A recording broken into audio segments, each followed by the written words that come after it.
Welcome back. It's Savvy Psychologist. I'm Dr. Ellen Hendrickson, and as always, I'll help you meet life's challenges with evidence-based research, a sympathetic ear, and zero judgment.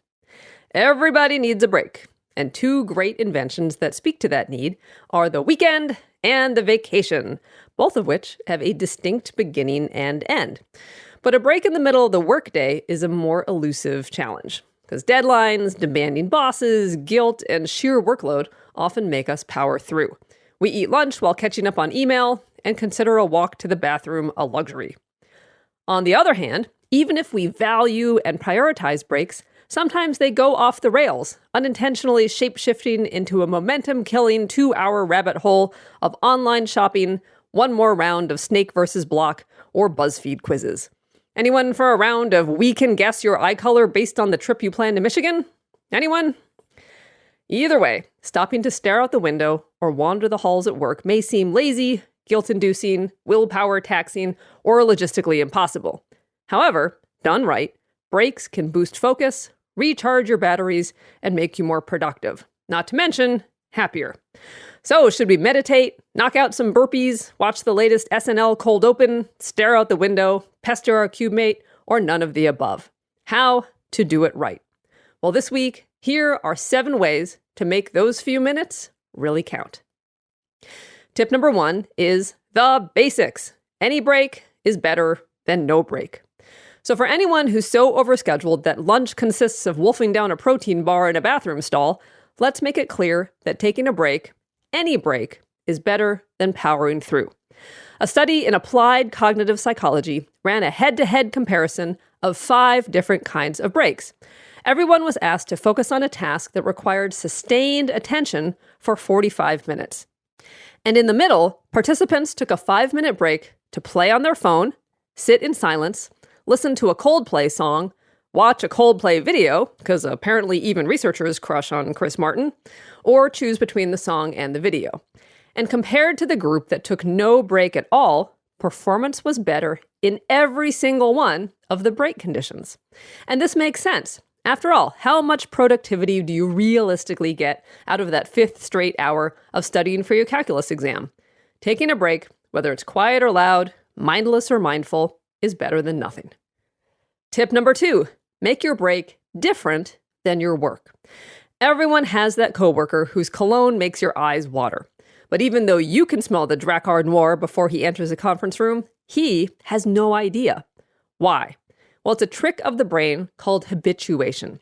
Just like folks who live next to busy streets stop hearing the traffic, or you tune out notifications because your phone pings all day long, we all tend to screen out sustained stimuli.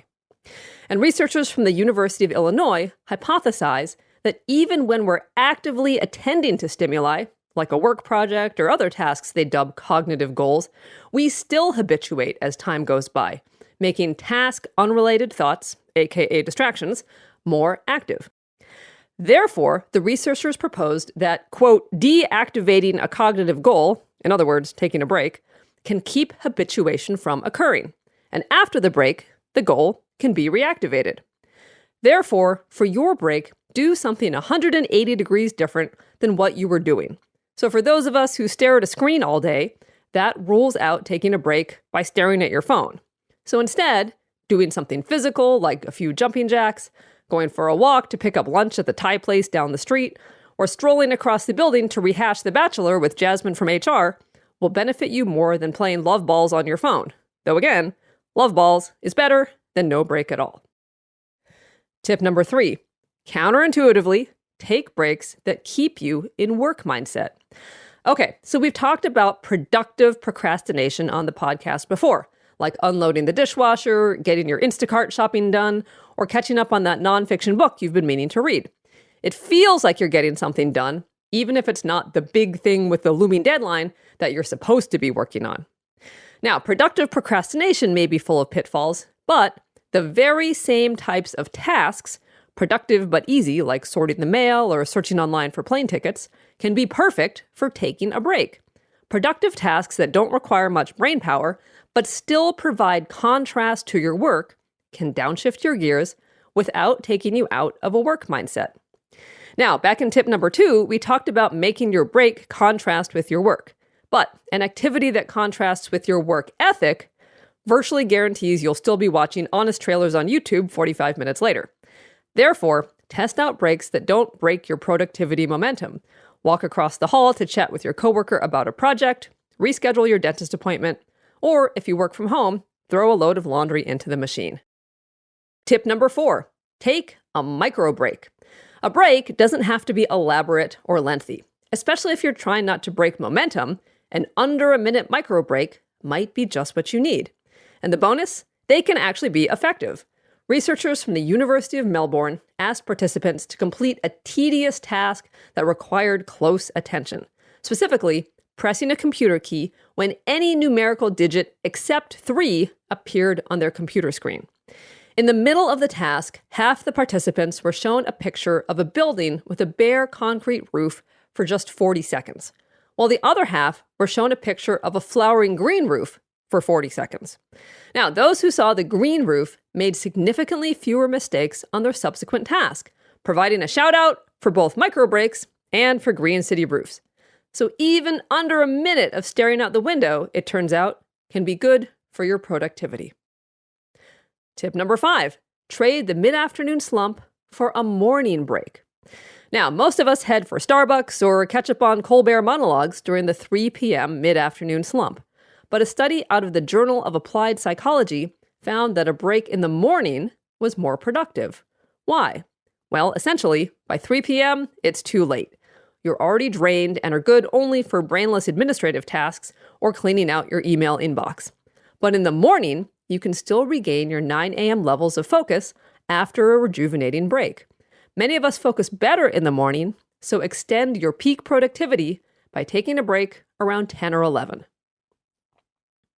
Tip number 6, don't break flow. As great as breaks are, you don't need to follow your Pomodoro timer slavishly. If your work seems to be doing itself, your ideas are flowing as fast as your adrenaline, or if you're so absorbed you've lost track of time, rock on. Don't take a break just because you think you should. Because the dirty secret about breaks is that it can be hard to get your mojo back. So if you're happily chugging along, there's no need to step on the brakes.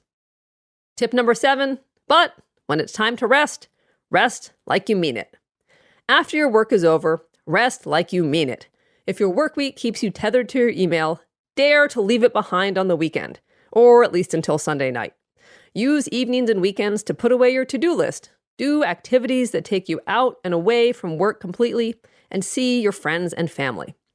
So here's another way to think about it. Be inspired by your cat or dog.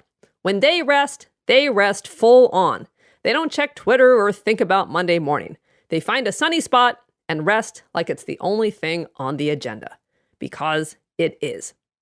To wrap it all up, rather than stressing over what kind of break to take or what interval to follow, the 25 minutes on, 5 minutes off of the Pomodoro method, the 52 on, 17 off of the desk time method, do what works for your style and circumstances.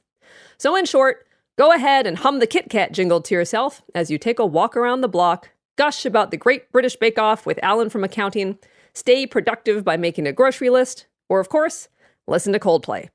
No matter what you do, you'll be glad you took a break. Thank you for making Savvy Psychologist a part of your life. We are trying something new here at the show, and now you can call the Savvy Psychologist voicemail line at 857-529-5650. You can request an episode topic, leave a comment, or just tell us why you love the show. So give us a call. I'd love to hear from you, and you could hear your voice on a future episode. That's 857-529-5650. Savvy Psychologist is audio engineered by Steve Rickyberg, and a big welcome back to editor extraordinaire Beata Santora. As always, Savvy Psychologist is strictly for informational purposes and doesn't substitute for mental health care from a licensed professional. Thank you so much for listening, and I will see you next week for a happier, healthier mind.